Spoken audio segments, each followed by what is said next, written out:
How's it going, everybody? Welcome in. JT here on behalf of the EV Mavericks Discord, the EV Mavericks DAO, the R Ethereum Daily General Discussion. This is the Doots Podcast number 121 for this August 22nd, 2025. And boy, I am excited today because we have Leo Lanza joining the pod. Say hello, my friend. Hey, how's everyone doing? Pleasure to be here. Thanks for having me. Absolutely. And in full disclosure, you guys have been seeing me preach about Leo Lanza needing to get 100,000 followers on X. I just wanted to say, I say all that. We've never actually met in person.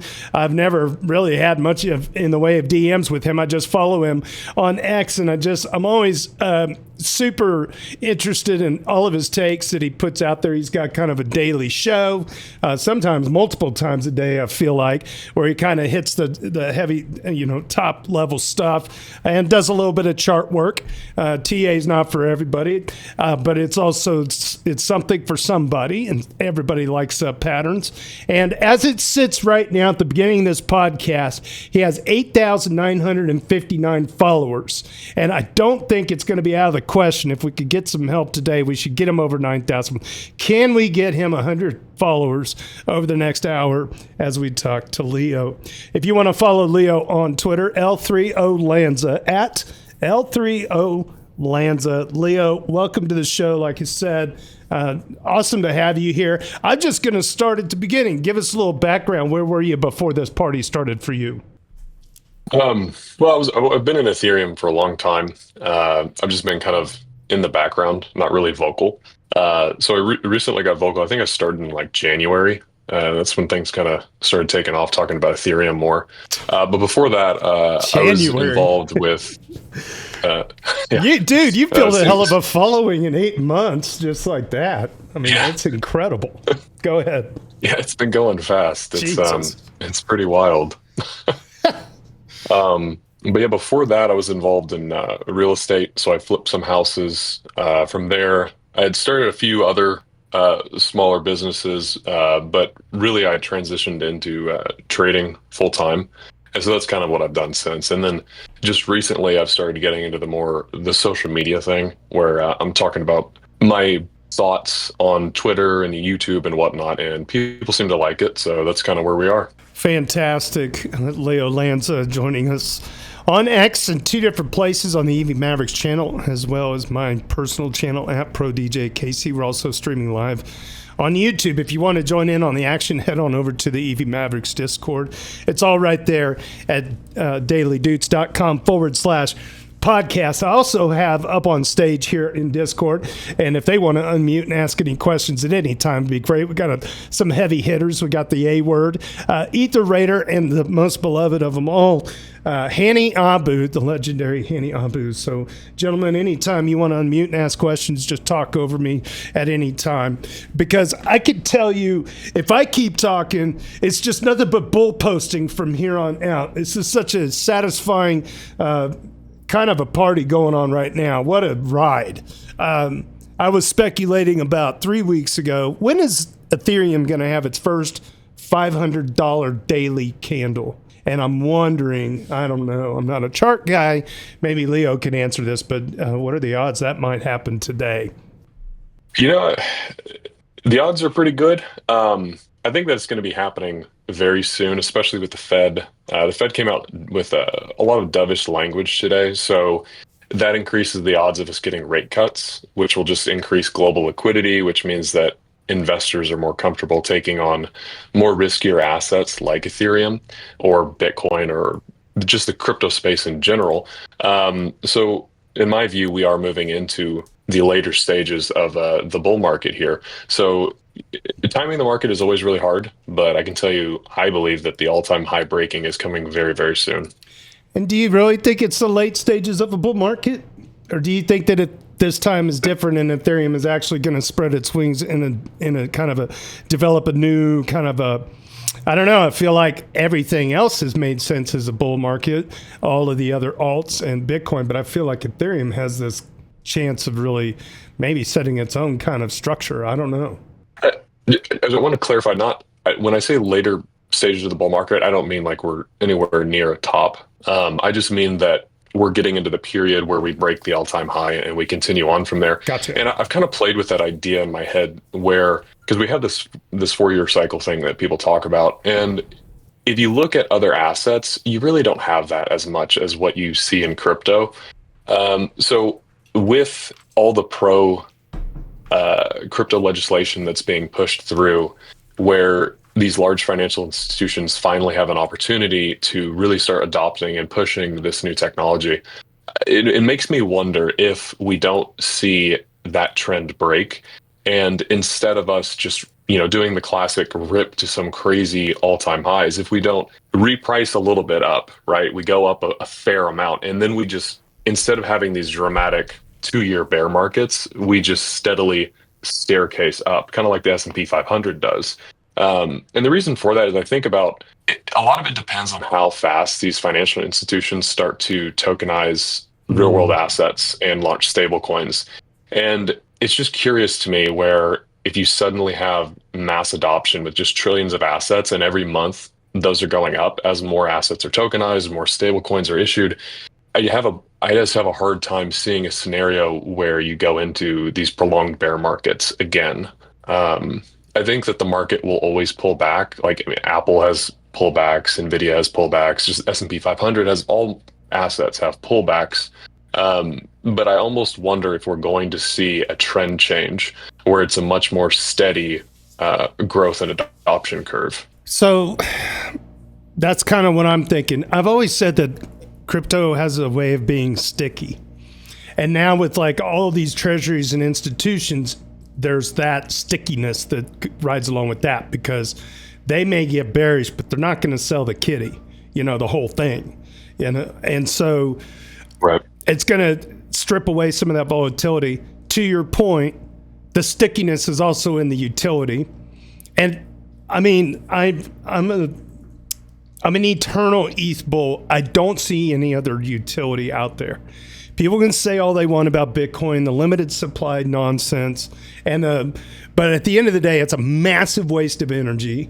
It's got so many things negative about it, and nobody's using it to buy anything. They're not using it to buy a coffee like they used to say that was what it was going to be. It was always going to be this payments platform that the world was going to ride on. The only thing that's ever really come out of that is like Ethereum being the king of the stable coin. Like, there's your paradigm shift.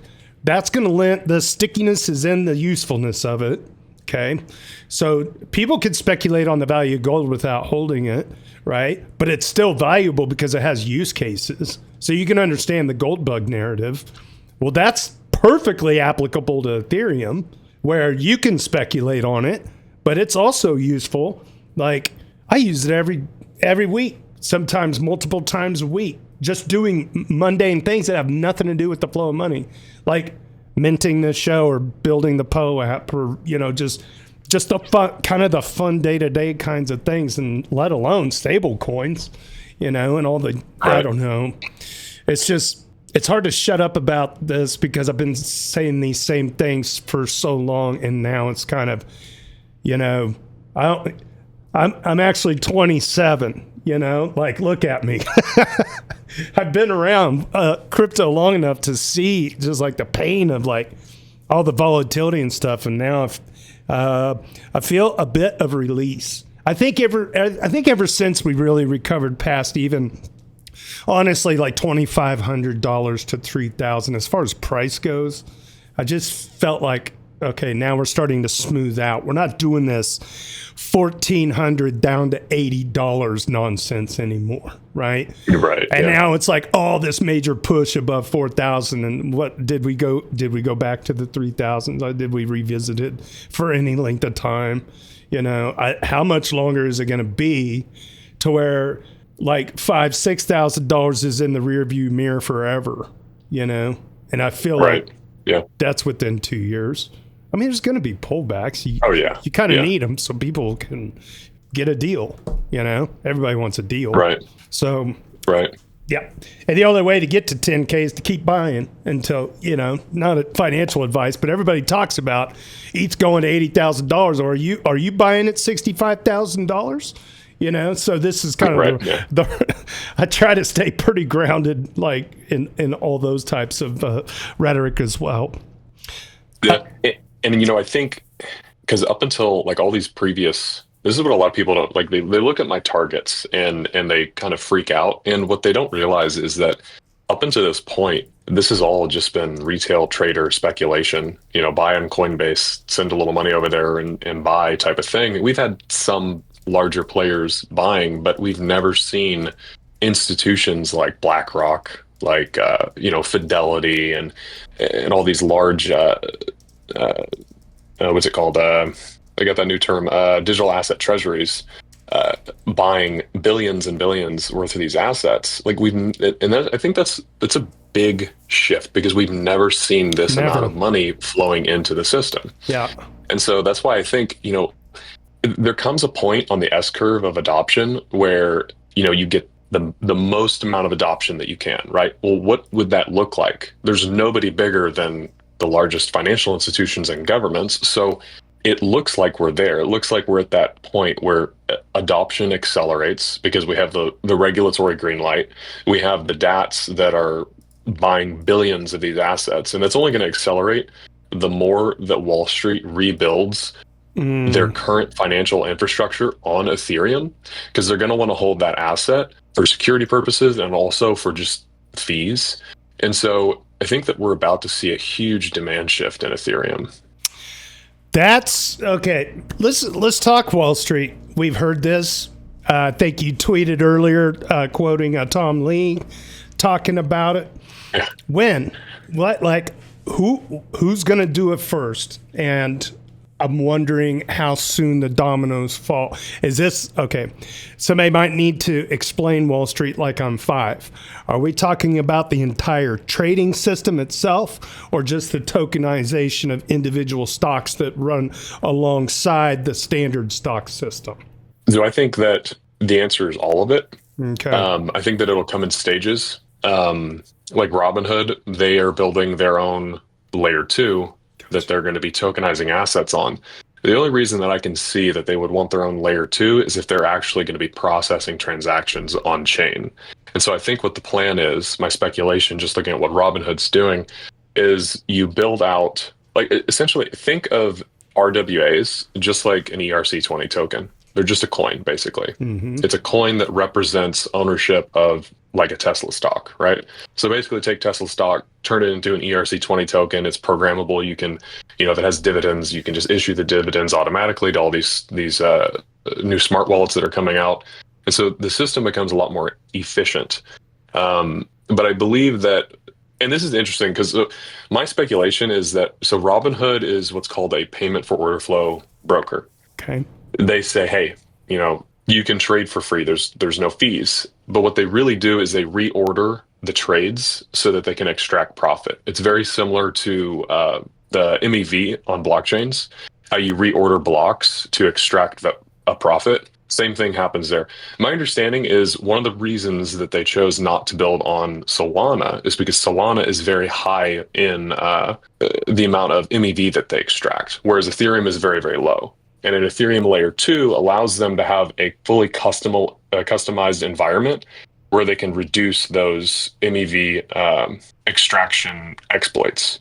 And so, because otherwise that would eat into their profit margin, which just tells me that they are going to be doing a lot of trading with these RWAs on chain. And those companies are going to be, racing to come to market first, and maybe even figure out the way to patent some of this stuff. And, for lack of a better way to say it, like to become the ACH or the SWIFT of Wall Street, of how business gets done. And then it just spreads from there around the world. I mean, it's right. It removes so much friction from the sound of it. And then the other reason they probably chose Ethereum versus Solana is, I don't know, uptime. Yeah, that's critical.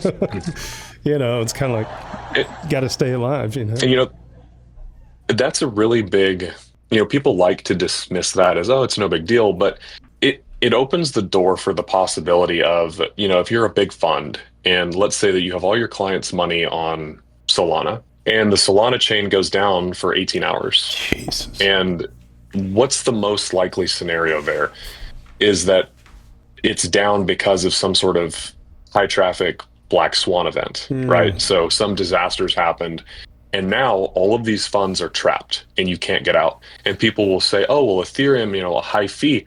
I guarantee you one of these They'll large pay financial institutions, they don't care about a $10,000 fee if they're talking about billions and billions of dollars at risk. It's every second, too. Meanwhile, if you're it's every second exactly. that it's down. All the arbitrage bots and stuff, they can't do what they do, Yeah.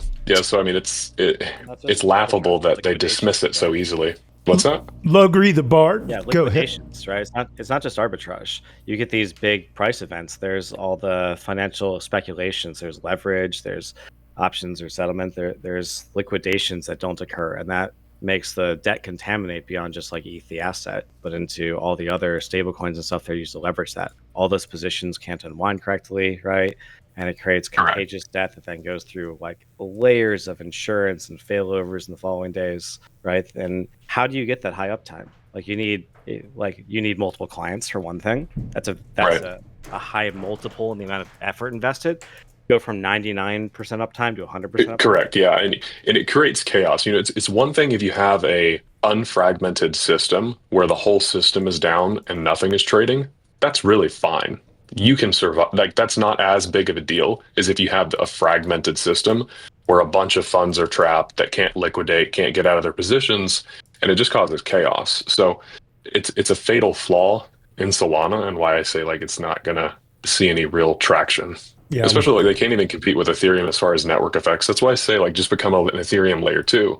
Like why are you trying to build your entire own ecosystem when you can just become an Ethereum layer 2 and leverage the Ethereum's ecosystem and grow even faster? It's like you see all these other layer 1s that are creating these specialized layer 1s for stablecoins. It's like, well, okay, that's great, but where's your network effect? Those stablecoins what is the purpose of a stablecoin? It's to transact. Well, what does it want to transact in? It wants to transact in DeFi. It wants to buy things. And so you're creating an environment where you have no customer base, and it's just silly. And I think that it's just basically it's I've heard it's basically a grift where they're just going to try to get a L1 token premium and extract money.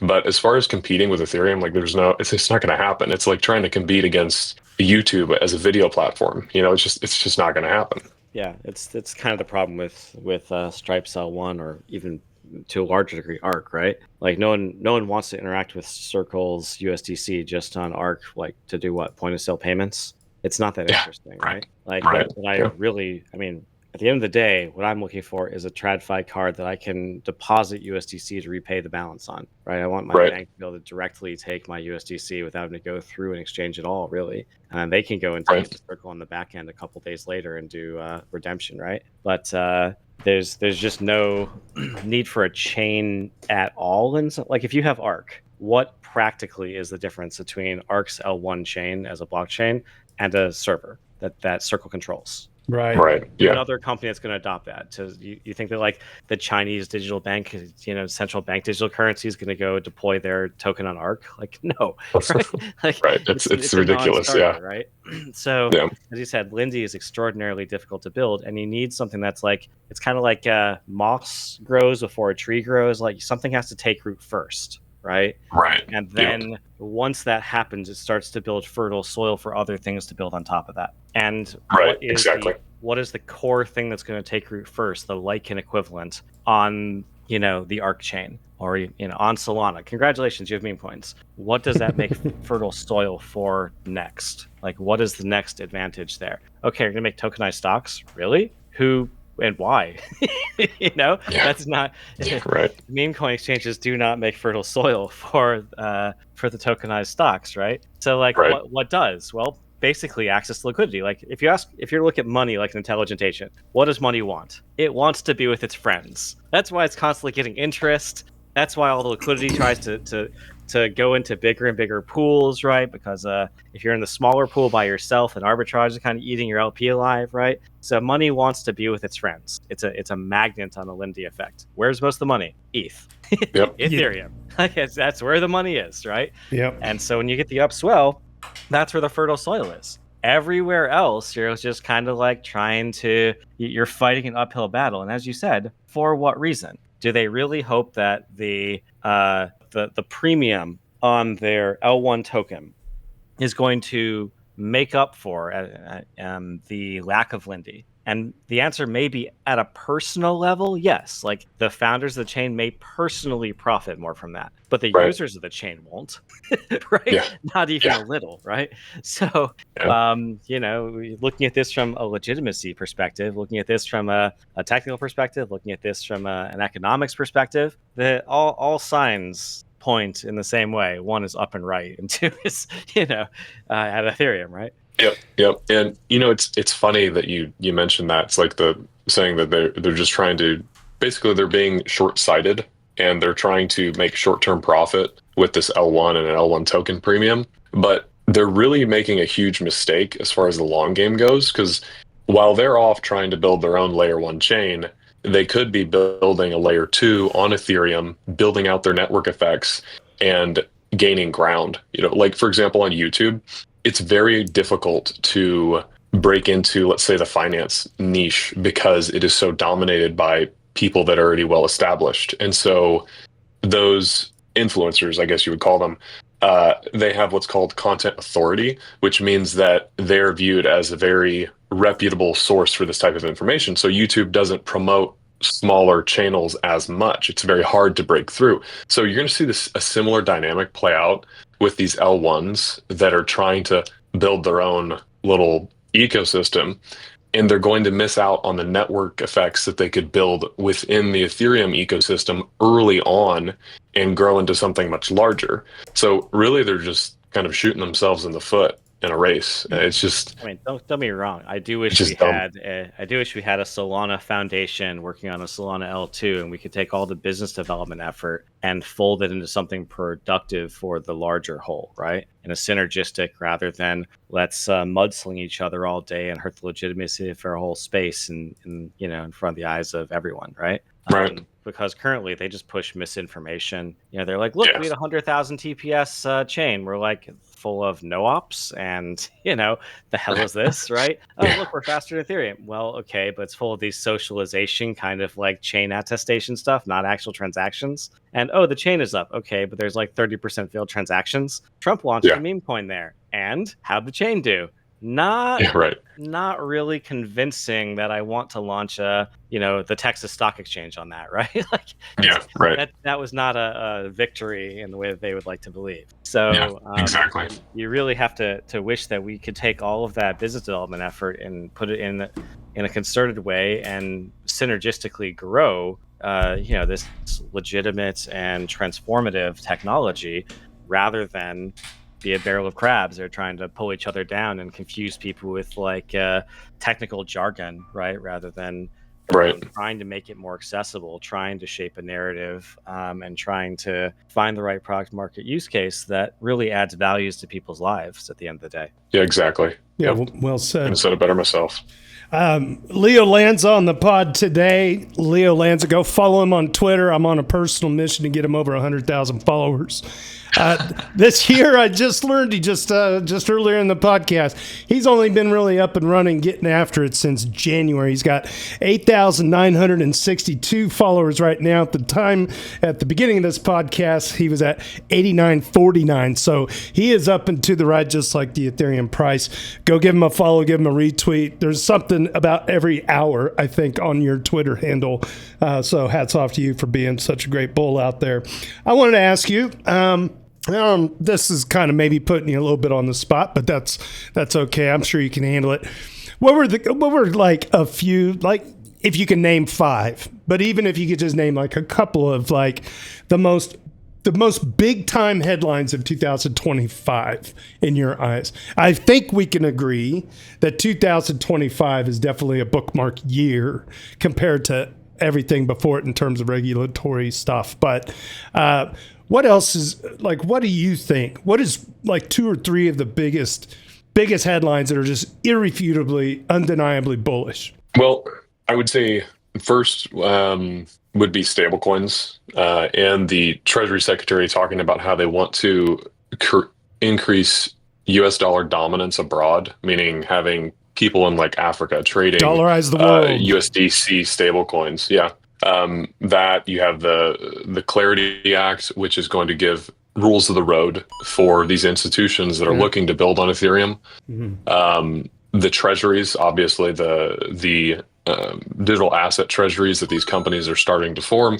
It's showing a real trend where these companies are seeing ETH as the foundational security layer that the entire global financial system is going to be rebuilt on. And it's kind of just a light bulb moment for them. Oh, wait, we should own the rails of the future of finance. The other one, I think, would be that this is the first time we've ever seen a pro-crypto government, a US government that is actively promoting and pushing the adoption of this new industry. So and grifting on it. Yes, yeah, that does happen too. But I'm with you. But yeah, I feel the same sentiment about the government stance. It was pointed at, the reason why I say that is because I had made a point, like, we've never seen an administration that has been this bullish on crypto. And then the person was like, yeah, but also grifting on it too. It's like, that's fair. It is a little bit idiocracy with all of that stuff. But that being said, there's certain, let me put it this way. All the things that are, even if they're executive orders or a little bit partisan right now, it will be wildly unpopular to try to undo all that stuff in a midterm or a new presidency with the Democrats in power. At least, from a U.S.-centric point of view, I think it would be political suicide now to try to put the genie back in the bottle, as they say. So, yeah, that's well put. And that's also part of my thesis, is that I think these financial institutions realize that, and they're just going to push adoption. Yeah. Because if you can get the American people essentially, I don't want to say dependent because that might be the wrong word, but I guess mass adopted to Ethereum, then you can't just say, we're going to get rid of the internet. It's not going to happen. Yeah, I've heard the words Overton window. Shift. Overton window is words I've heard before. Average American on it. I do think that the institutions are going to, you're going to have U.S. bank deposits on Ethereum in a decade, right? Whether the users know they're using Ethereum or not, their funds are going to be earning yield in DeFi as opposed to mortgages or something, or maybe even mortgages in DeFi. But I think that we still have UX issues. We still have wallet issues. We still have the people. You can't expect everyone to have sovereign control of their wealth because they're not responsible enough, right? Right. So I do think that you can't get away from certain things like password recovery and administrative control on certain things. I also think the states are going to be. They may put the ledger on Ethereum, but they'll still have the admin keys to change it according to court order on certain things, like if you actually put the property record on chain, right? Right. And so, it's going to be kind of a spectrum of decentralization, but you can always build a centralized system on top of a decentralized base. You can't do the reverse, right? Right. And so we're going to essentially bring many of the value of the blockchain, things like atomic transactions, a ledger where the rules of the asset or the rights of the asset can be enforced internally rather than externally through a court system. Certain things like credible neutrality, right? We can bring these benefits, 24/7 uptime. We can bring these benefits to a lot of assets that currently don't have them, and help a lot of people through that. I was just writing a post just yesterday on people currently have to hold maybe a month of salary just on their checking account, just because, otherwise when you go to repay the card, you might need 3 to 5 days of settlement time because they can do that. And then you have to go repay the card, or you miss a payment. Then there's a late fee, or you hit with an overdraft or something. So we have this float, right, in our accounts that we have to maintain, where we're earning 0% APR and just getting ripped off because of the bank's inefficiencies. And that's annoying. And every time you want to change from one form of value to another, there's usually a multi-day delay. And so it's not as though I can just hold everything in interest-bearing position, then spend it in my TradFi account in the same way I can for ETH, right? I can atomically unwind an interest-bearing position to USDC, transmit it to someone, and then on their side, they can atomically rewind it into whatever they want to hold. And so it kind of frees up all that capital that is basically just people are being exploited by banks on, right, to now be put into a productive state of the user's choice and have some pure economic freedom there to really express your thesis with all of your holdings, right? I think that's a beautiful thing. Yeah, absolutely. And that is what you're describing there is what these network effects allow. I look back to like, if you look at like the East India Trading Company, however many, I don't know what year they started, but you go all the way back a few hundred years, the reason that they grew to so much power and so much wealth was the network effects that the shipping routes that they controlled allowed. They unlocked trade around the entire world. And that's effectively what we are doing with Ethereum, but in a digital way. And, you can unlock this capital to where it can actually be used. And I think that, like you said, it's a beautiful thing. And I think that it'll grow the global GDP more than the internet has. Do you know what the inflation-adjusted market cap of the India Trading Company would be? I do not. Let me ask Grok that. Let's see what pops up. I'm curious because it would be huge. I think it's gonna be bigger than 1 trillion. Yeah. Yeah. Let me look that up. Let's ask AI. It's a big number. I bet it's massive. Yeah, I bet it's massive. Well, the British people figured out spices after that. I mean, God, they were missing out for a millennium. Yeah, and tea. They like their tea. Yeah, it's like. Yeah, there's more to life than more of a coffee guy myself. Meat and bad teeth, All right, one hit I got. The Dutch East India Company was worth 7.4 trillion in the 17th century. Jesus. I'm getting other hits on this. It's between 7 and 10.2 trillion. So you want to say like that's what the market cap of controlling trade and empowering trade is worth. Around 7 something trillion. Do you want me to divide that by 120 million and give you a number? Or is that too bullish? I kind of like that. I like that. That's a good way to look at it. Yeah. I would go as far to say though that because back then the economy wasn't nearly as big as it is today. So if you scale that up, it would imply that Ethereum's worth even more than the 10 trillion market cap of the East India Trading Company. That's funny. Hey, that's a good way to look at it. Who's that? Is that Ether Were you talking? Yeah. Hey, Leo. Thanks for. Hey, how are you? Nice to meet you. Yeah. Same, likewise. And sorry to interject, but no, go for it. I had a question for you. So obviously, you're a growing voice in the space, and people are increasingly, looking to you, kind of seeing your takes and everything. But what do you think, from your standpoint, the community leadership voices, the bigger names in the space, I guess, in Ethereum, what do you think they're doing a good job of highlighting, and what do you think they're lacking in? If you have a perspective. I don't know. I hadn't put. Leo's been concentrating on his own thing so much. He's. Yeah, I hadn't put much thought into that. I know that it's taken a much better shift in the direction that I wanted to see. I think one of the big things that bothered me within the Ethereum community that it lacked was hype and excitement and passion to be a part of Ethereum. It seemed, and this is back in January, and that was one of the things that I kind of wanted to, I guess, try to help whenever I started talking. And it seems like that's come back a lot. I'm starting to see more and more people. Like I did a post a while back about, Ethereans, everybody rise up and fight back and whatnot. And I think the community has done a phenomenal job of all of us just coming together and correcting the FUD, getting people excited. We are rebuilding the internet. We're rebuilding all the financial markets on Ethereum.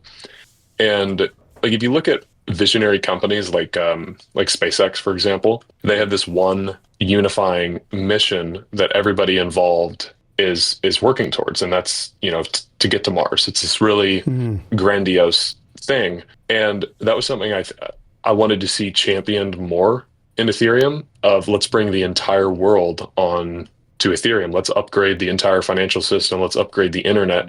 All of it on Ethereum. And I'm starting to see that again. I'm starting to see people get excited as to what Ethereum is going to become. And that's a really big deal because like if you get people excited about something, it's not just about motivating people with money and throwing money at them. Like people get a lot of value in life working on something that is going to have a huge impact on the world. And I think that's also how you attract the best talent and the smartest people. I'm gonna add to that. Go ahead, Etherator. No, you're good. Go ahead. I was going to add to this, Leo. So this really spurred me on. I feel like at some point there was so many people resting on their laurels from early financial gains that people got kind of complacent about it. There was also this other ethos with a lot of Ethereum developers, is that you just don't want to show any pride. It's all work, and it's like, I feel like Ethereum was kind of losing its way because we weren't being loud enough about the pride points. Let's just focus on the fact that we went from proof of work to proof of stake, which was swapping engines out on the Autobahn at full speed. Okay? Yeah. And it went without a hitch, and every subsequent upgrade has gone pretty much flawless. And everybody's just, those core developers that make that magic happen need to be like shouted from the rooftops. Good job. Have a little pride in your industry. The people need to support them, and they were starting to listen to the rest, because there's a lot of people even within that core group. There needed to be a little bit of a shakeup. I think the switching out of the heads of the Ethereum Foundation was a good move. And then the beginnings of Etherealize was a catalyst. So, Leo, your journey started in January. Something in you welled up, is like, I'm done sitting on the sidelines. I have something to offer. I'm going to go take the bull by the horns and get after it. I will say, from our community, and I know you're not on Reddit, but you really should be, we had a community called ETHtrader. ETHtrader became ETHfinance. ETHfinance, around that time, I think it was back in October of last year, if I'm not mistaken, ETHfinance has this killer daily general discussion. Generally, hundreds of comments. People that have bled through the bears. We've become friends. We've met up in real life, many of us. You see the Maverick PFPs that are out there on X, of which there's just over 1,300 of them, right? But I bet, Leo, in your travels on X, when you see those EV Mavericks crawling around, they're generally pretty well aligned with what you believe in. Well, that was all born out of ETHfinance. Then at some point, I got contacted to help bring over the moderator team from ETHfinance to the core R Ethereum subreddit. There was no daily general discussion.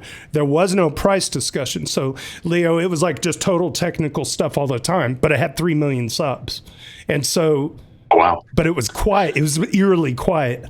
And it became time to, like, okay, the ETHfinance EV Mavericks, we've got some pride. We're not afraid to talk about the good things and the bad things and be honest about macro stuff. And, like, we get it. So we became the daily general discussion over on our Ethereum. And so that allows price discussion. And I think that's the other thing out of this whole thing, where sometimes the people who are technically aligned only focus on the tech. But you do have that investor side in this whole scheme, because without the investor side, you don't pay people on this side, right? So it's a self-feeding machine. And I feel like now that we got this harmonization and this synchronicity, this kind of this rhythm is happening. Finally. And it's being catalyzed by the U.S. government, and it's being catalyzed by these treasuries. I mean, at some point, the brakes are going to come off. We're just flying, dude. The training wheels are off. We're out in the wild now. And so, is it time to be braggadocious and all that? No, not necessarily. But damn it, it's okay to celebrate once in a while and have some fun. And give these devs their just due, because they really have done such an amazing job. All the layer 2s that are out there, I mean, it's incredible. It's just incredible. Leo, I want to be respectful of your time. Any thoughts that you have before we move on to the second part of the show? Anything you want to get out there? And can you stick along for a little bit of this next piece? Because I think you might like part of it. I would say that to the developers out there, just to get really excited. You guys don't get enough credit, and you're building something that people that aren't even born yet are going to use, and it's going to grow into something that we can't even really conceptualize how big it's going to be. Like, I have trouble thinking about it, and every other day it seems like I have an epiphany as to a new use case for Ethereum, like intellectual property rights being tokenized and whatnot. Or even like if we end up in a situation where we do have people living on other planets, you could have a layer 2 that functions on another planet, and then all those transactions eventually get posted because there's like a latency. If like you're sending data to Mars, for example, it's one big roll up. Just get exciting. Or just get excited and passionate about it. This is a monumental achievement. Yeah. Yes. Go ahead. I was going to say, just to piggyback off that real quick. Sure. Leo, I think one thing that has always stuck out to me that I feel like we really don't take advantage of is the devs have an incredible amount of power to forge this, to have a say about this new system in a way that, in society, the average person really has not had, So Right. we really can imbue so many of these values early on. And honestly, that's one of the things that like bothers me the most about this very short term thinking that we see like in Solana and stuff. It's because we really have the opportunity to imbue like censorship resistance, neutrality, all this stuff at the base layer to benefit everybody, So like, yeah, build casinos later for sure. Build 1,000 casinos. Who cares, right? But we need to have like the best initial bottom layer as possible so we can build sound infrastructure on top of it. And yeah, I think like you said, getting excited about that, having people dream big. The bigger we dream, the better devs we're going to attract, because devs want to tackle the hardest problems there is. And Right. people, Yep. and people want to strive for, a better future is always willing, like you're always willing to bet more on a better future, And I think we see that with Ethereum. So yeah, I appreciate everything. Yeah, I definitely. This is one of the few technologies in the world that truly can make it a better, like unambiguously a better place. Mm-hmm. Right? Reducing trust and the capacity for exploitation, systemically reducing the capacity for corruption. These things are fundamental goods. I have a hard time finding many other technologies that's true for, right? Like sure, solar energy or something, but like AI has the potential to massively increase wealth inequality and create unemployment and all kinds of potentially negative adverse effects, right? You increase industrialization and then like suddenly we destroy the oceans or something. Like it's hard to find many technologies that are just as purely a positive thing for humanity as blockchains, right? This is a human coordination or just a coordination technology. It's our ability to come to consensus in a fundamentally new way. And that is a species transformative thing. It may be part of a necessary, if not a complete condition for solving some of the larger challenges that we have, like extinction level events that we see on the horizon. So like this is dream bigger. Yeah, dream bigger. There's no shame in having a wild imagination. If you can conceptualize it in your mind, you can bring it into reality. It just takes time and it takes engineering efforts. Humans have gone to the moon and gone into space, and allegedly. Allegedly, yeah. I'm just kidding. We're down a different path there. But I guess my point is like, whatever we put our minds to, we can build. And, Ethereum is about building a better future for all of humanity. Gotta love it. And I'd be remiss if I didn't mention it. Etherator that's sitting on Discord that you were just talking to. He's actually the original concept designer for the NFT for the EV Mavericks all those years ago. So I'm so glad. Oh, wow. Very cool. Yeah. I'm so glad that you're able to stop in, Etherator. You should come join us in that. Yeah, you should come and join us. What's the floor at? Where are we at on those? Are they 0.3 somewhere in there? Oh, it's tiny. It's tiny. Yeah. Grab one. Leo Lanza, let's see. We got to do a check on his follower count. He is at 8,970 followers right now. We're trying to get him over the 9,000 mark. Let's see if we can get it done by the end of the show. Leo, do you want to stick around for a little bit? I'll read Reddit so you don't have to. Give you a chance to do a little color commentation. All right, very good. We're going to move on then. And any other parting questions from anybody out there now now's your chance. Otherwise, we can also pick it up later in the show. Thanks for joining us here on Discord. We got quite a crew out there. K Brot, Canada with the K, Yield Daddy, and a whole host of other Mavericks and beyond joining us on Discord. We're also streaming live on 2 channels on X at EV Mavericks, as well as at Pro DJ KC, as well as Twitch and YouTube, and maybe my mom's even watching me on LinkedIn. Who knows? All right, very good. Well, we're going to switch gears over here, and we're going to jump over to this week's Daily Doots.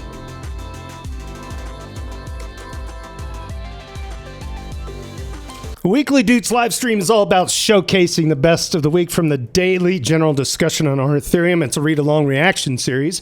And if you want to follow along, head on over to dailydoots.com, designed and produced by our very own Hani Abu. Big thanks to Tricky Troll for capturing and curating each day's Doots, and the A-Word for curating this beloved weekly list. Subscribe to us wherever you get your podcast. Just search ETH Finance, EV Mavericks. If you want to support this channel, you can mint all of our episodes at pods.media/EV Mavericks, or just buy us a coffee at dailydoots.eth. As always, if you know somebody that wants in on a piece of this action, send them my way. Well, let's head on over to our rich list here, rounding out the rich list. Let me refresh page. Aiden Cairo at 118, Ethical Trade at 118, JS Tears at 123, Crypto Out Currency at 124, Hani Abu at 134, Tricky Troll at 162, Benito 2030 at 175, Superfizz at 228, LogrisTheBard climbing up 231. He had a couple of double doot days last week, and Harog had a double doot day, at least one last 2 weeks, I should say, at top of the leaderboard at 251. We have a total of 1,242 dooters, and this is updated weekly for each and every show. All right, so Leo, you're like, what is a doot? A doot is basically a point given to somebody who makes the top 10 list of our daily general discussion. So daily general discussion happens. Tricky Troll goes through. He assigns 8 or 10 of them. I go in and give him a point. He posts them to the next day's daily, so everybody could go back to the previous daily to figure out what was hot from the previous chat. It's really cool. And then we do these weekly roundups. So everybody that you see on this list has earned at least 1 point. That's 1,242 curated by yours truly, along with Tricky Troll and the A-Word. For those of you who didn't know, I was locked up in the hospital. They had to take out a very nasty gallbladder, but I'm back and I feel great. And God love modern medicine, because I don't know what I would have done with that laparoscopic procedure. I was dead on the table. I swear to God, it would have taken it just a few hours. I was already going septic. That's all I'm going to say. I won't get into it more than that. Yeah, it was bad. It was really, really bad. So I'm very thankful to be here. And I've had 2 major stomach surgeries before. So being under the knife is nothing new to me. It's just like the parts just keep dropping off, you know. It's, at some point, the ones that matter need to stay on, you know. All right. Yeah. I have a good overall attitude about it. All right. That's good. Yeah. What are you going to do? You got it. You know, you got one life. Make it happen best you can. Looking at our overview, upcoming events, looks like Nigeria, August 28th, ETH Accra, Ghana, August 29th, Warsaw, Istanbul. I mean, look at all these. It's just crazy. Token 2049 in Singapore, October 1st, and then Boston Blockchain Week, September 8th. It goes on from there. ETHisDigitalOil. I mean, it's awesome. I just got invited by a friend of Paul Brody's to go speak at a place called Princeton. Can you believe that? And you know what the topic is, Leo? I mean, a lot of the Mavericks will get this reference more than anything. But the topic, apparently, they're doing like a cultural study at Princeton, and Paul Brody suggested me, of all people, to go because it's called, what is it called? Religion, the Occult, and Crypto. Wow, that's... I said, of course I'll go. Well, a bunch of us Mavericks took a trip to Hawaii together. We all got matching shirts, so it must be kind of an occult of some kind. But that's a true story, and I'll let everybody know more about that as time goes. That's supposed to be like November 5th. So if you're in the Princeton area around that time, I'll be there. I don't know. They can find me a smoker. I'll throw down too. I'll put some barbecue together for people out on the East Coast. Show them what's up. All right, here we go. Moving on. The morning roundup. Frank the Tank chimes in. Ethereum. Gumpa Bucky says 4283 and headed for greatness. Well, that was prophetic, huh? What is the price right now anyway? 47.79. Is that updated? 47.83. Look at that. On the dot. $500 move on the dot from earlier today. And Alexis Kef chimes in 0.038 on the ratio. Did we ever get it? Leo, tell me if we break that 0.04 on the ratio. Have we done that yet? Are you looking? Let me know. We did it earlier today. Pretty sure we did, yeah. Oh, that's fun. That's always fun. All right, weekly haiku courtesy of JS Tears. Come back to your roots. We grow strong from our disputes, embracing our doots. JS Tears writing a haiku every damn day until we break that all-time high on the ratio. How does he do it? How does he do it? And of course, Clam Chota says it's Chota time. Our ship post of the week, because we always like to save the best for first, goes out from Tricky Troll. Tricky Troll writes, I hereby announce my intention for my company to buy 5% of the ETH supply. Now give me money so I can buy all this ETH. Whoa, it actually worked. Nice job, Tricky. Nice job.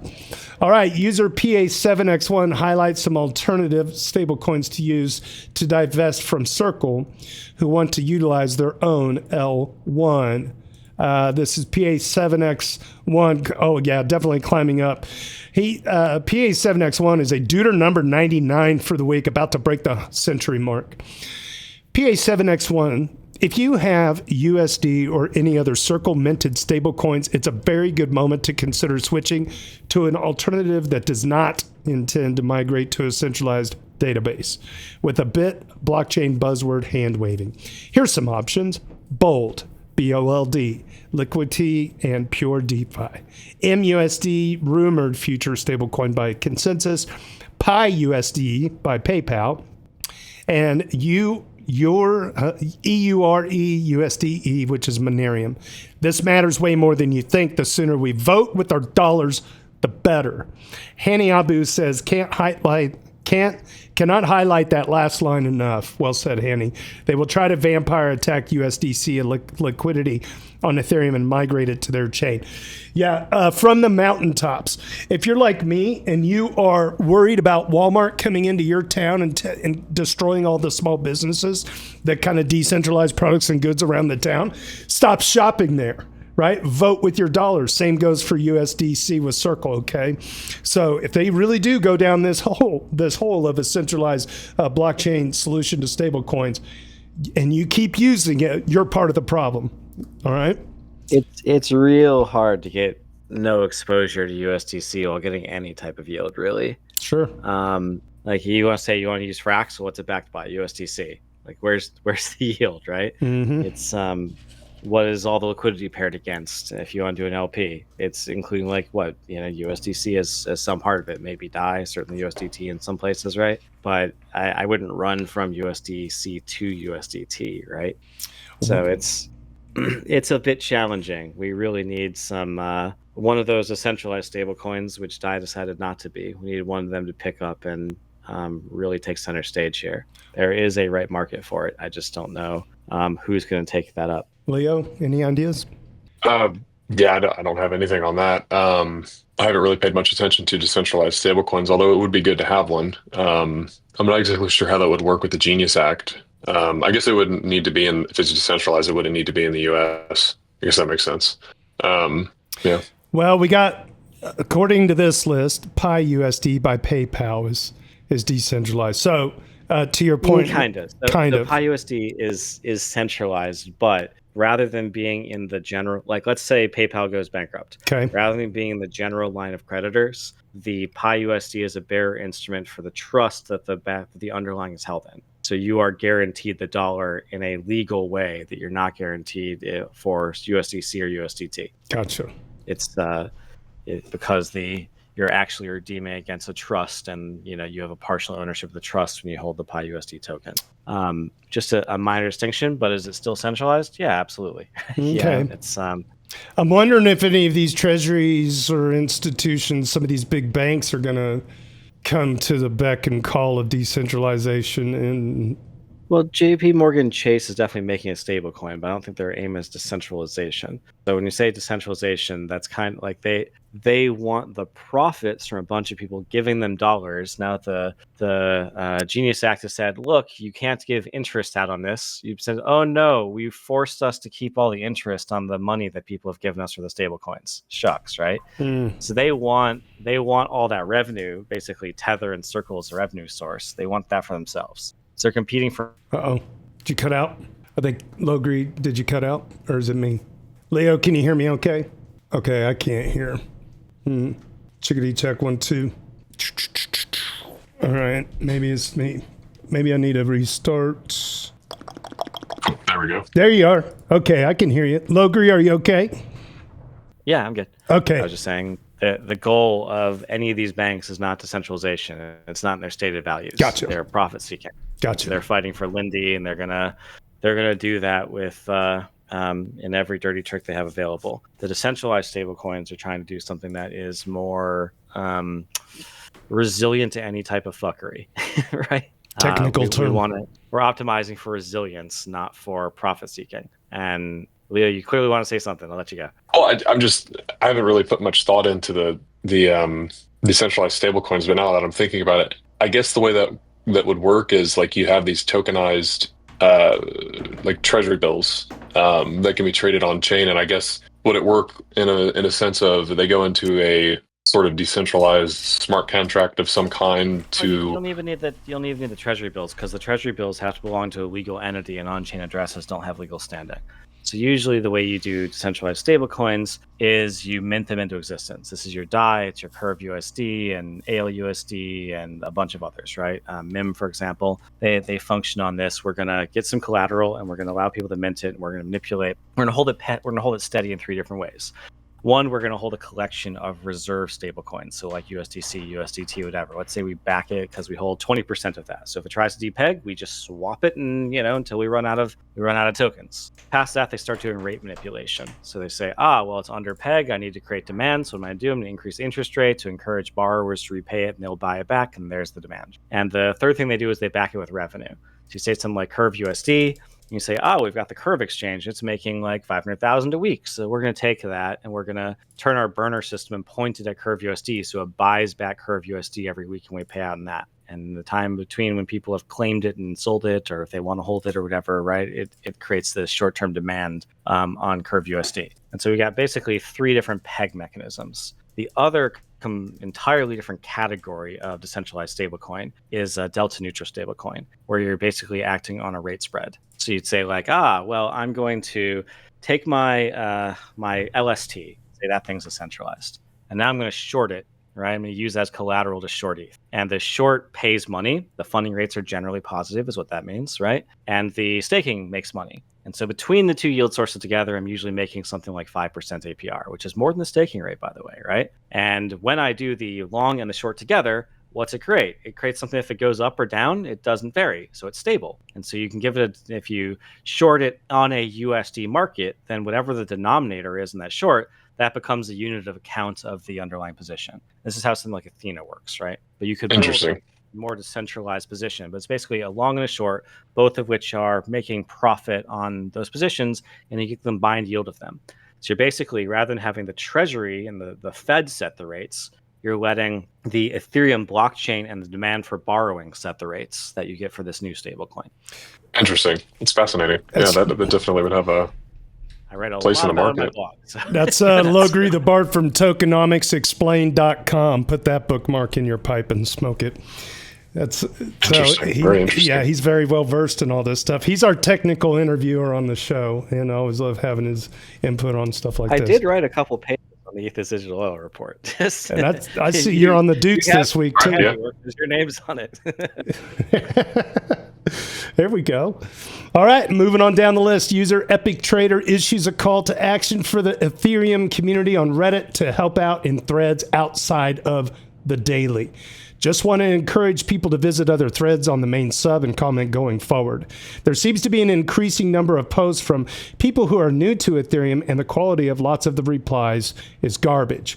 Like so much misinformation and lack of basic understanding. I can assure you as a moderator, Epic Trader is 100% correct. And he is a Deuter 18 for this week.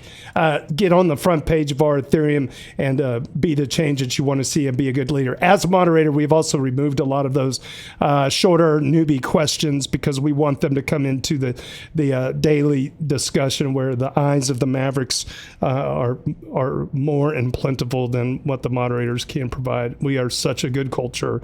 If you have good questions about Ethereum and you want to learn more, come to our Ethereum.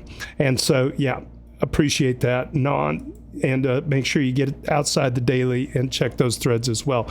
Don't forget to hit the report button. We will come along like the good custodians we are and pick up all the empty bottles and crack pipes. Thank you.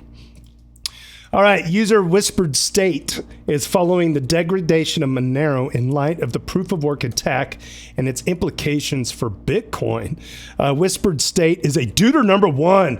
A Deuter number one getting on the Daily Show is a big deal around here. Congrats. All right, Whispered State. Here we go. Kraken is now suspending Monero deposits and withdrawals. Pretty crazy to see real-world attacks on proof-of-work. Oh, weren't we all told? We've all known here that it's always been inevitable, but this just shows the security degrades if it's not profitable to mine. A lot of people think Bitcoin is immune to this, but on the contrary, every 4 years, this becomes more and more inevitable for Bitcoin too. It's very, very bearish for proof of work. I couldn't agree more. You mean Bitcoin miners are mercenary and they don't really care about the chain's consensus at heart? Shocker. Yep, I agree, man. Shock. The interesting thing about that attack wasn't that it cost a lot of money. It was really a slight tweak in the incentives of the miners through the pool was what enabled them to do this. They were able to offer slightly higher rates than the competitive pools. And so a bunch of independent miners around the world pointed at their pool because they got an extra like 0.4% or something. And once they had the 51%, then you can do a 51% attack, basically time bandit that and steal a bunch of money and short the fuck out of Monero and profit on the TradFi side if you want. So what was the isn't there a big Bitcoin mining company that just bought a bunch of ETH? Is that correct? Am I correct on that? There is a previous Bitcoin mining company that bought a bunch of ETH. It's the BMNR, right? Okay, Bitminer. Yeah. And why is that? They've got around 1.5 million ETH. Oh, he talks about it, right? He said, look, this is the future of finance. He said, look, we've got some that's digital gold over here, but rebuilding the entire financial system is going to be worth more than just a digital gold narrative. So, and look at the price spread. Like at the time he started buying, it was like 8 or 9 times the price of ETH. So he said, look, I've got a 10x more upside potential. And just on it being the total addressable market cap of this being larger. And I've got like another 10x to catch up. This is like a 100x play. This is the next get into this early. This is like getting into Bitcoin at $1. That's kind of his argument, right? Yeah. At the time where he did that, that was a very contrarian play. Like we just launched the ETHisDigitalOil report, right? Like anyone that had in the last year before that decided to be bullish on ETH was just ridiculed and lost followers. And so we had all been kind of like hammered into our holes by some combination of regulatory oppression. If you're Joe Lubin and you tried to speak up, the SEC came knocking on your door. If you're me and you tried to speak up, they just laughed you out of the room, right? Mm-hmm. So we've all kind of been suppressed on our bullish instincts and trained to be like, well, we need to evaluate based on revenue. We need to evaluate based on, our inflation numbers or something. Like it's a tech stock. But that's not that if you look at the valuation of ETH purely based on the revenue flow of the gas fees, it's worth like $200, right? Like it's literally not worth enough to secure the financial system, right? So in order to turn that around, you had to find a buyer. You had to find someone that was going to say, fuck y'all, I'm going to go and get my 1.5 million ETH myself and turn this around. And we found that between like 5 treasury companies, right? Mm-hmm. Yeah, around 1.5 million, I want to say, and SBET's around like 750,000. And then there's kind of a long tail. I want to say ETHM is going to be around 250,000, but it's all under Keyzone stash right now. I don't believe they started buying yet. Leo, anything you want to add to that? Yeah, just that, and this was something that I stressed a lot when we were writing the ETHisDigitalOil report, that, ETH is a commodity, and commodities are not valued on revenue. And so that whole thing was just completely ridiculous. Commodities are valued based on supply and demand.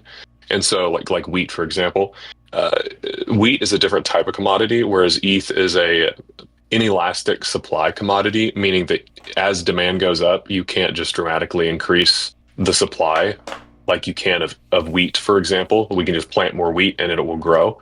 Even gold goes up in price, and more gold mining firms show up when they start pulling more out of the ground. That too. Yep, that too.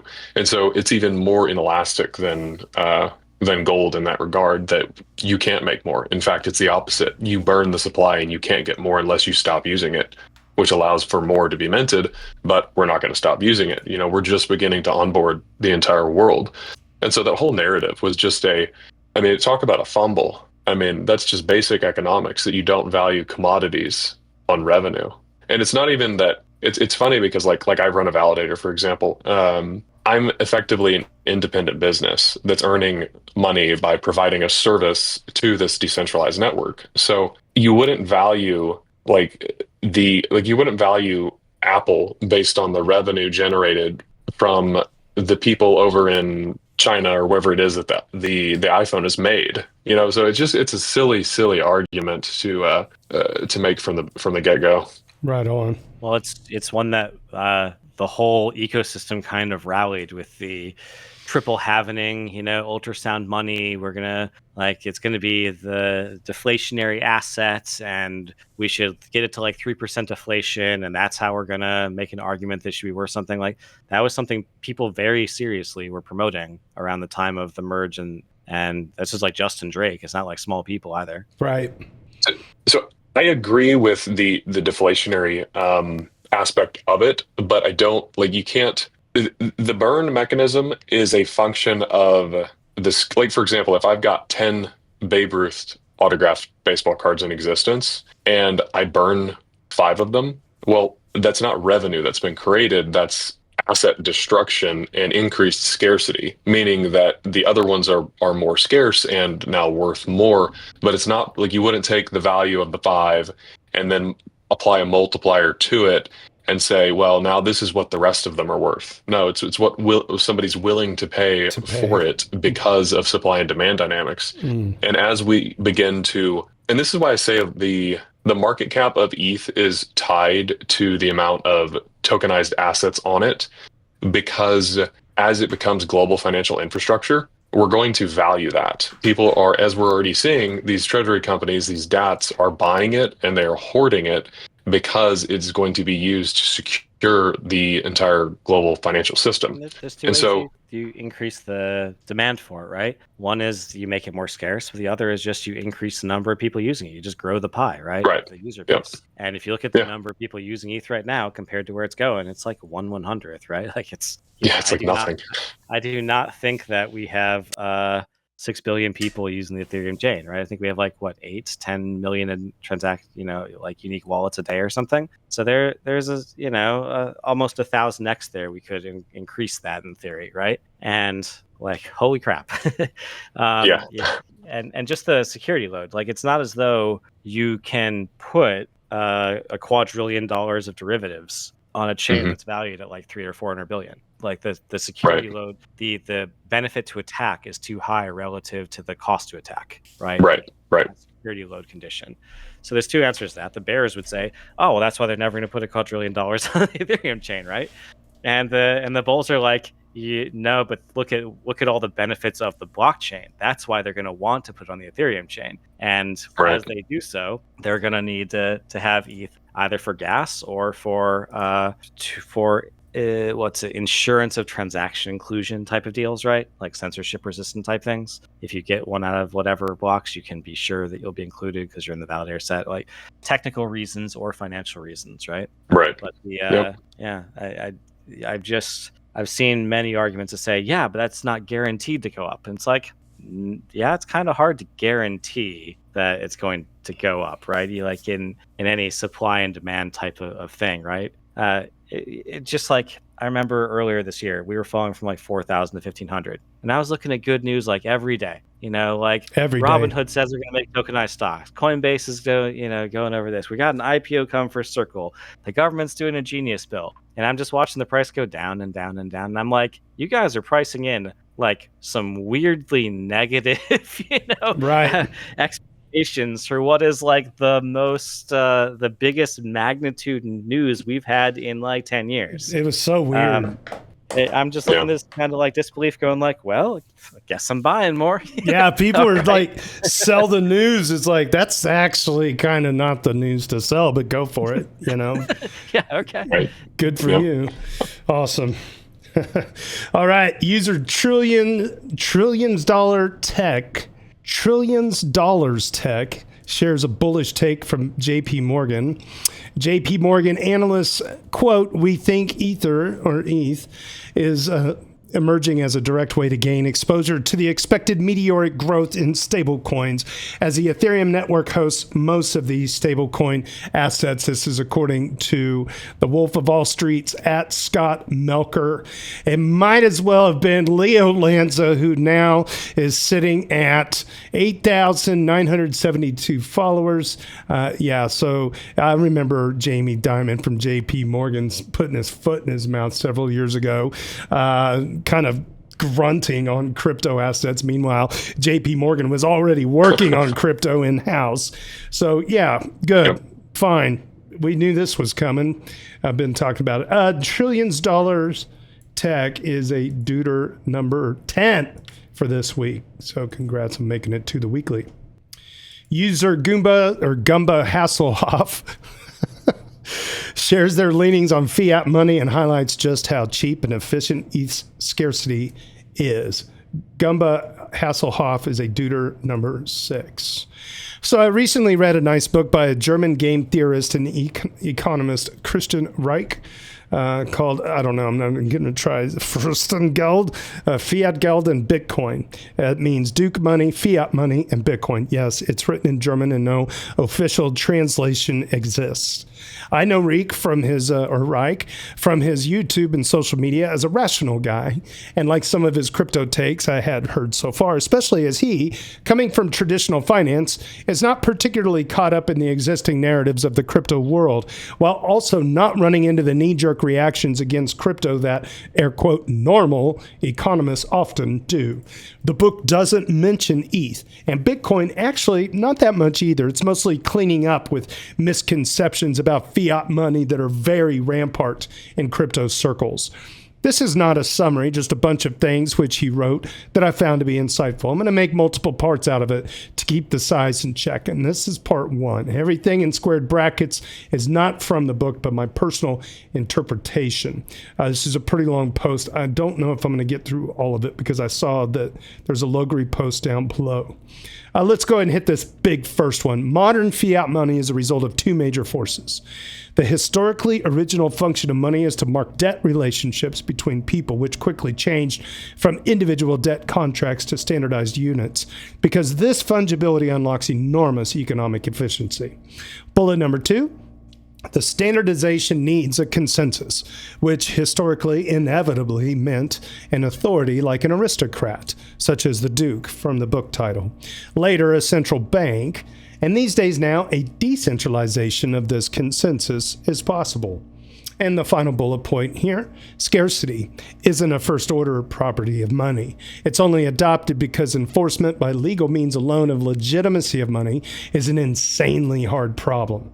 So the adoption of hard limits tends to emerge. Without scarcity like gold backing, illegitimate printing of money would be easy for both third-party forgers and the money-emitting authority itself. Cough, feds. Okay, and central bank. Okay. Excuse me. Scarcity implies a cost. that has to be carried by someone.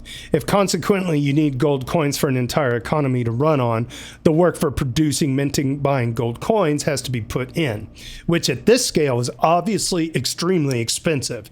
Or in other words, it's a lot of work that could have been put into something directly productive instead. Well said. In brackets here, the OP writes, proof of stake is historically low in its production and running costs, although costs are not zero. So in conclusion of this, the difficult enforcement of the legitimacy of money pushes towards scarcity-based money. And number two, the cost of scarcity pushes away from a scarcity-based system. Okay, which works until it doesn't, as seen in a bunch of hyperinflation scenarios in the modern era, and it goes on from there. If you want to check out that post, it's available at dailydoots.com/weekly/roundups. Yeah, I think I even commented on this post when they came in. Yeah, so that was my takeaway, was what they put in their quotes. They wrote, proof of stake is historically low in its production and running costs, although the costs are not zero. I replied to that, compared to the velocity of value it supports, it's basically zero, a rounding of an average consumer energy use at best. Your write-up is appreciated. Thanks for being here. So yeah, thanks for being here for sure. Gumba Hasselhoff, Duder number 6 for the week. Anybody got any thoughts on that? Okay. No, thanks for bringing in some Germans. Yeah. Book out Never Read to the Daily. That's very cool. Yeah, it's very good. Yeah, definitely appreciate those perspectives from all over. User Tricky Troll, getting double duted this week, delivers a critical privacy PSA for EU citizens. All right, not entirely on topic, but privacy and open source encrypted messaging services are under threat by the EU again. They're pushing very hard to get chat control legislation pushed through, despite the AI, which will scan all of your personal communications, only having 20% accuracy. Damn. So you could be under investigation by the local police for simply asking your local Linux nerd, quote, how to kill a child, the process, when the parent stops running, unquote. In the long run, they could put anything under the scope of illegal activity, including telling people about the ongoing genocide X and location Y, which your government is complicit in, the killing of innocent people. Oh, and obviously the politicians trying to implement this dystopian suppression of basic human right to communication would be exempt from having their messages scanned because people in power never, ever harm children.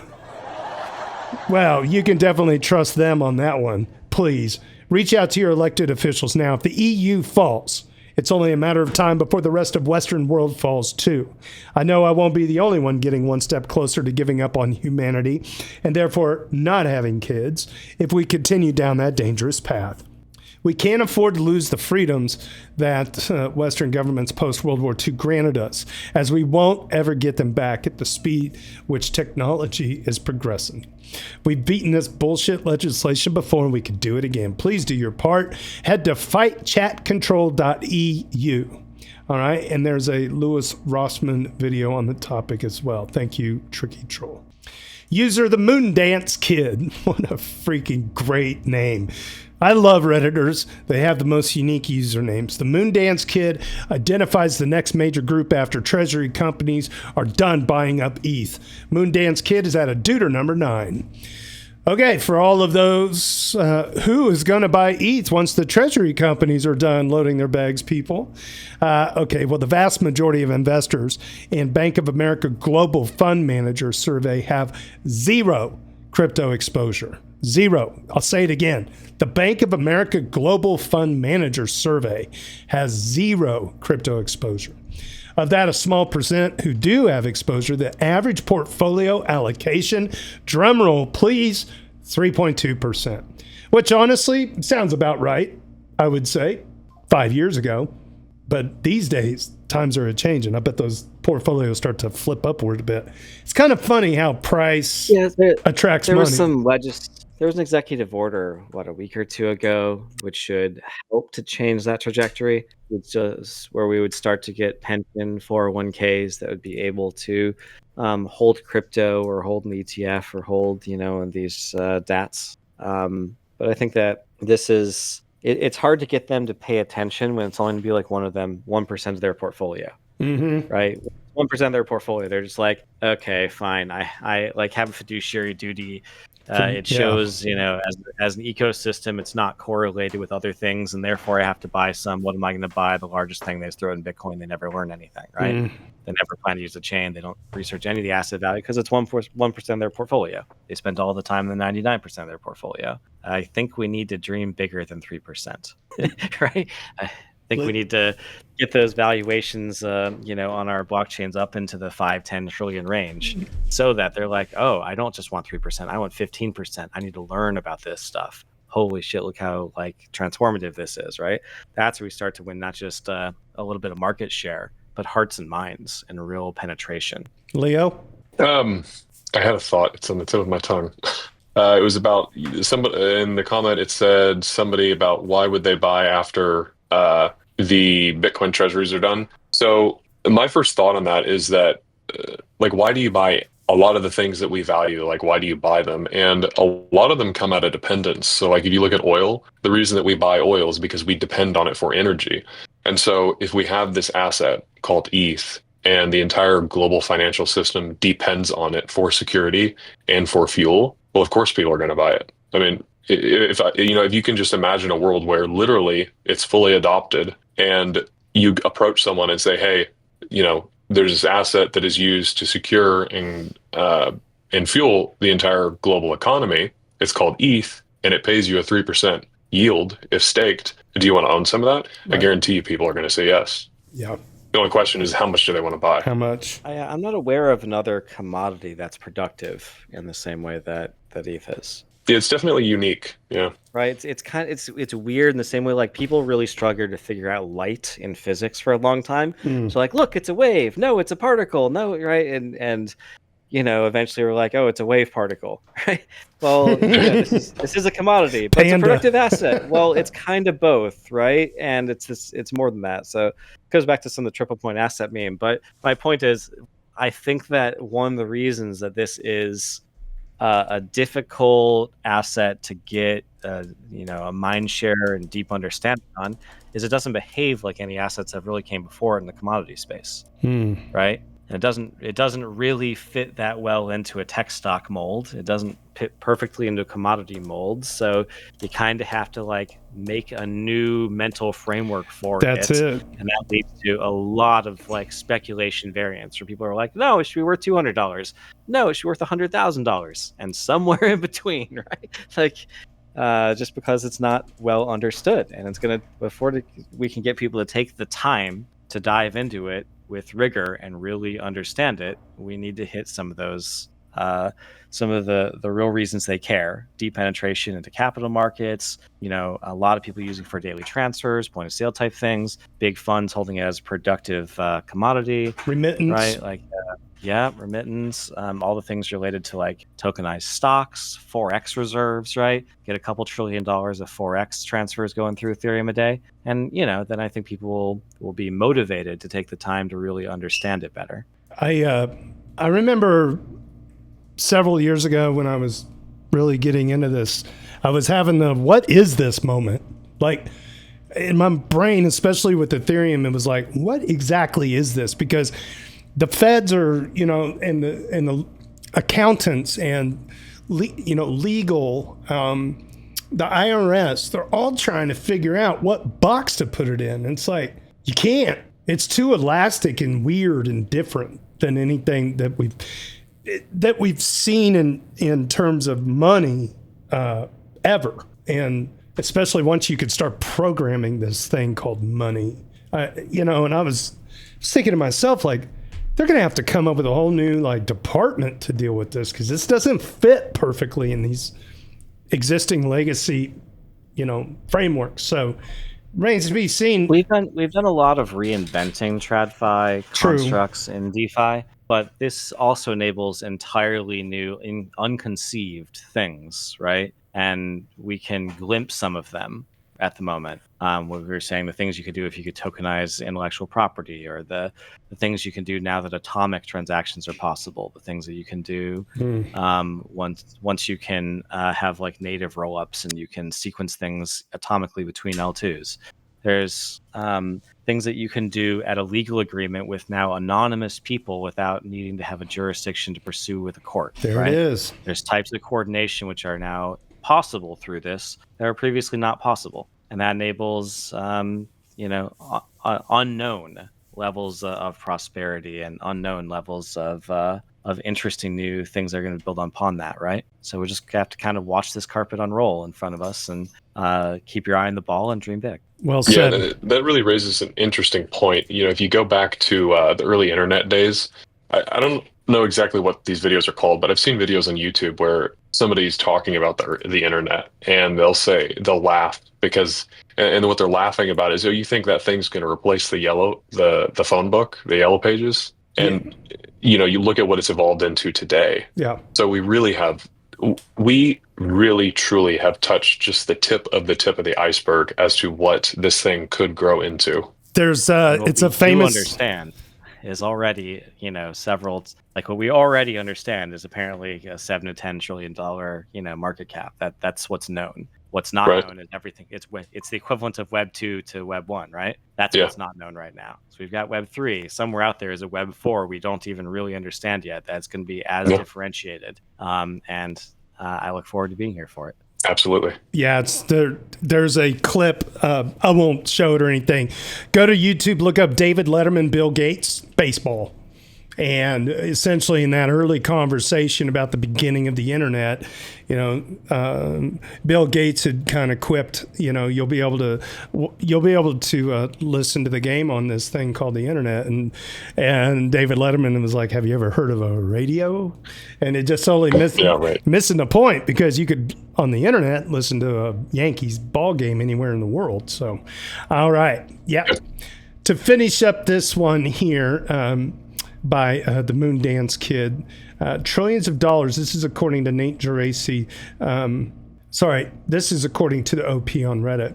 Trillions of dollars just sitting there waiting to buy your ETH at much higher prices, and you're selling it at 4,500 because a little dip and it might be over. Or because you made a spreadsheet last year and randomly picked $4,500 as a nice place to sell some. Come on, gents and lady, hang in there. I will say this, if you have goals, stick to your goals. That's fair. Okay, user trillions dollar stretch, making it on the weekly again. Tom Lee, Ethereum is poised to leverage the White House Genius Act and SEC's Project Crypto the same way Wall Street boomed after 1971 when the USD came off the gold standard. Quote, the Genius Act and SEC's Project Crypto are as transformational to financial services in 2025 as U.S. action on August 15, 1971, ending Bretton Woods, and the USD on the gold standard 54 years ago. This 1971 event was the catalyst for the modernization of Wall Street, creating the iconic Wall Street Titans and financial and payment rails of society, rails of today. These proved to be better investments than gold. This is according to Crypto Gucci status. It's Crypto Gucci on X. Now, I'm going to toot my own horn here for a second, because I said the same thing, I believe, on the last podcast, because there was an SEC reflections and note that was published, and I published it in the last episode, but there was very much this idea in the writings of the USC. This was like their stream of consciousness of what the kind of their thought processes are, and it definitely rung true to me then. It was the same type of thing when they took us off the gold standard. Not to say that doing that was positive. I mean, I guess in some ways it was, some ways it wasn't. I'm not going to get into the argument of the gold standard. I will say, in terms of transformation of the entire economy, it's that impactful. And you're seeing so much alignment in Washington to this. Okay. Oh, boy. I see what's coming. I'm going to have to... it's not that bad. I'm going to take a drink here. I'm going to be chugging, because LogrisTheBard is coming up next. collusion systems. This wasn't a big wall of text, JT. Okay, well, I'm still You're getting a in luck. drink. To the world, I'm in my head, man. the Ethereum machine would just keep chugging. I'll be right back, guys. All right, Leo. Keep chugging. Just keep chugging. Just keep chugging. Plus, I just got to play this song. Just keep chugging. Just keep chugging. Keep chugging. Nice. All right. Let's get into it. LogrisTheBard introduces us to a top-tier, thought-provoking bankless episode on financial markets. Logri coming in hot, pushing bankless. I like it. It's been a bit. The bankless episode with Michael Green is amongst the most thought-provoking episode I've seen there in years. It's full of interesting mechanical insights on financial markets. It talks about how low float tokens led to the dot-com stock bubble. It talks about price elasticity, like a recent post of mine did, and how that changes with market cap. And due to compulsive buyers like ETFs, it talks about the demographic/pension crisis and some seemingly inevitable market halting events coming at us. It talks about legislative distortions of decisions that have been made without being blanket anti-regulation. It talks about hard currencies in ways that will be quite unfamiliar to those who subscribe to a 21 million hard cap, and specifically paints Bitcoin as being anti-human innovation while being pro-tokenization. He has a rather academic view at times, but it was an interesting watch. If LogrisTheBard is telling you should check out Bankless, you should check out Bankless. LogrisTheBard rounds out number 2 spot on our leaderboard at 231 Doots. So cool. And I don't see a bunch of crap in the comments crapping on Bankless either. So that's nice to see. Not this one. Not this one. I mean, there's been plenty of reasons in the past. I get it. But overall, that's cool that they struck a chord with you. That's good. That's good to see. Let's do a quick check on Leo Lanza's Twitter following. He's gained another one. He's at 89.73. Let's go take a look at the price, do a little refresh. We're at 48.16. I think Bankless is actually streaming right now, a little watch party. I think they did that last time, and it got slapped down pretty good. All right, user Tokidoki unleashed a storm on their keyboard and explained a few different Ethereum ecosystem apps. Let's see what Tokidoki's got to say. Ooh, it looks like they cite something from LogrisTheBard. Tokidoki rounding out this week's Doots. A Dooter number 1. This is 2 first-time Dooters making it on the weekly podcast. That's always great to see. Tokidoki writes, I'm gonna yap here a bit before I get to the useful stuff. And forgive any weird formatting errors as I'm typing this out on my phone and from memory and on practically no sleep. Yeah, that's the best time to do Reddit. So feel free to skip the first paragraph, LOL. So it's been a couple of years since I last logged in. Basically since RIF died. What is RIF? I've been holding through the peaks and valleys and lurking most days, though. I'm glad the daily is more vibrant than eFinance was after the API changes killed off a lot of the old guard. God rest their soul. Plus the shedding from the bear, God rest their souls, and hacks their souls and life in general. R.I.P. to J.P. Macklemore. Oh my God. Yeah, that's crazy deep reference. I hope you tame those demons, my dude. Yeah, JBM. He didn't die. His account online did. But I'm a bit disappointed by how little signal there is in the sub now. I learned about reputable DeFi protocols like Pendle and Morpho from the dailies, and through the years have managed to grow my stack significantly. Specifically, would like to call out LogrisTheBard, hopefully this tag so he can see, since Pendle during the points meta made me a killing. But anyway, here's a few protocols and resources I'd recommend for any DeFi newbies, and hopefully it will help you build conviction in this glorious asset we call ETH, just as it strengthened mine throughout the years. I'll avoid direct links since I'm not sure what's allowed, good choice, or not, but as long as you've got an ad blocker, you do use an ad blocker, right, and on, Googling and using the general knowledge resources should get you the right place. Okay, remember to bookmark the protocols you use regularly as well as to avoid misclicks. Also, my personal suggestion is don't pirate it. Don't go to lots of porn sites. Don't on the same computer your hot wallet is on. Good call. All right, general knowledge. Good for general knowledge. DeFi Llama gives you a basic overview of protocols, the total value locked, and links to their websites and socials. I'm sure Leo agrees with that.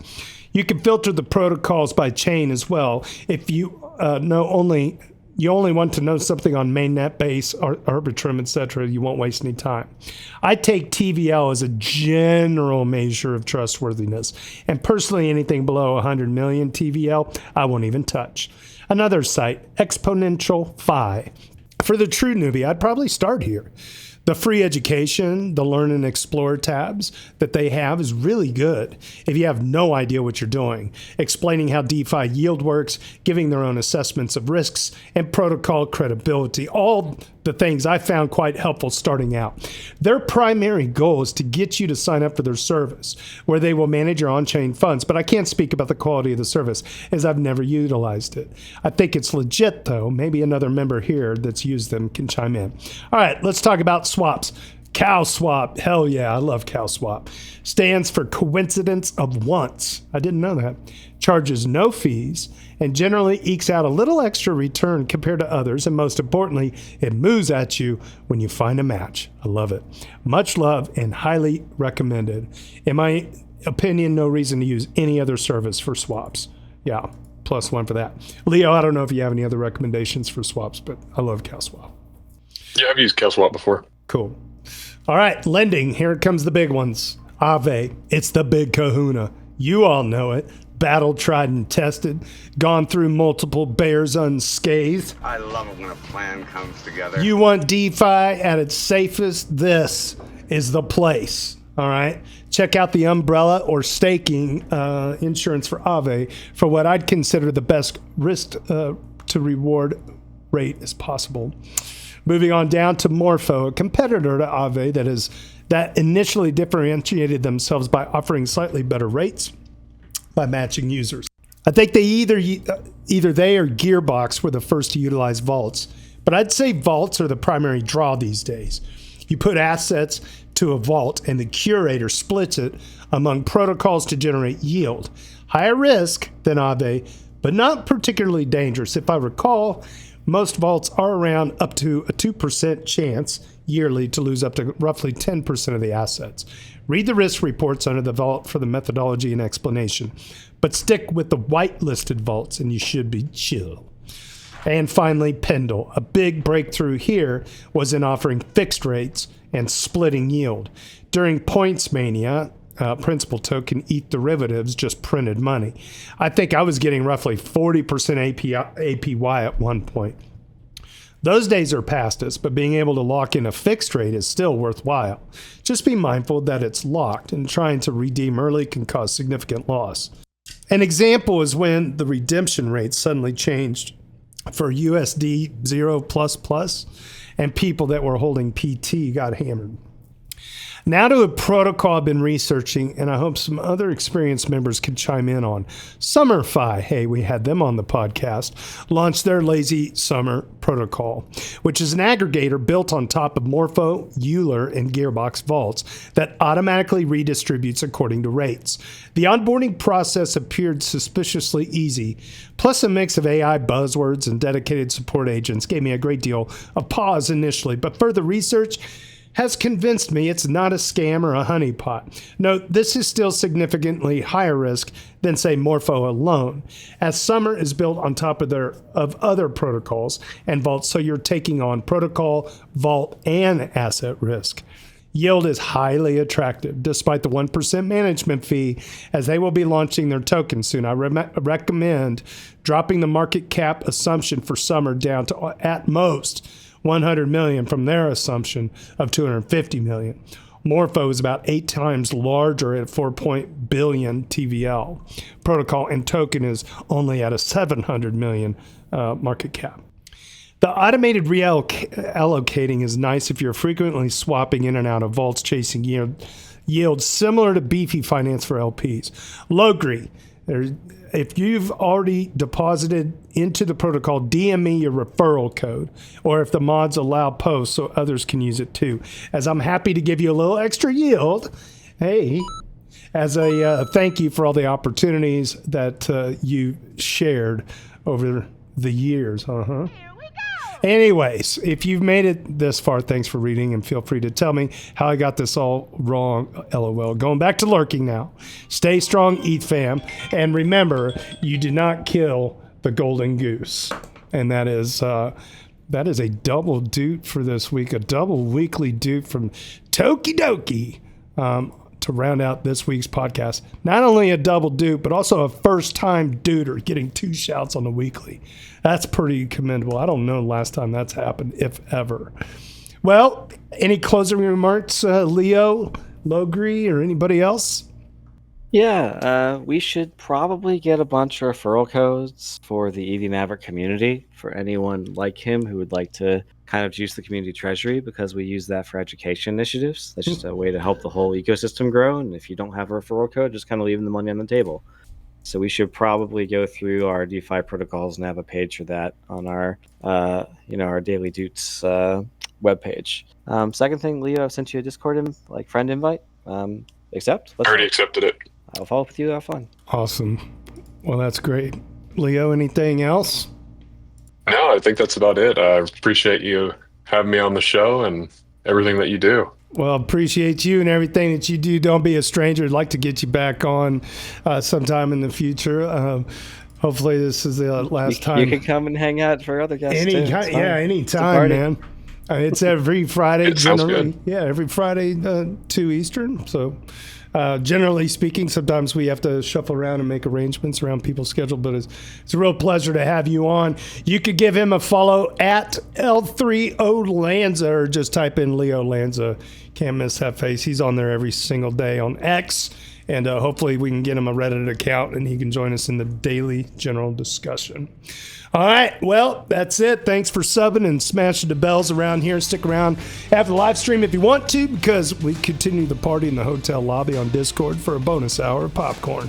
It's a fun place to let loose when the parents aren't watching on YouTube. Hi, Mom. On behalf of ETH Finance and the EV Maverick Style, the daily general discussion on our Ethereum, my name is JT. Cheers and big hugs from Kansas City.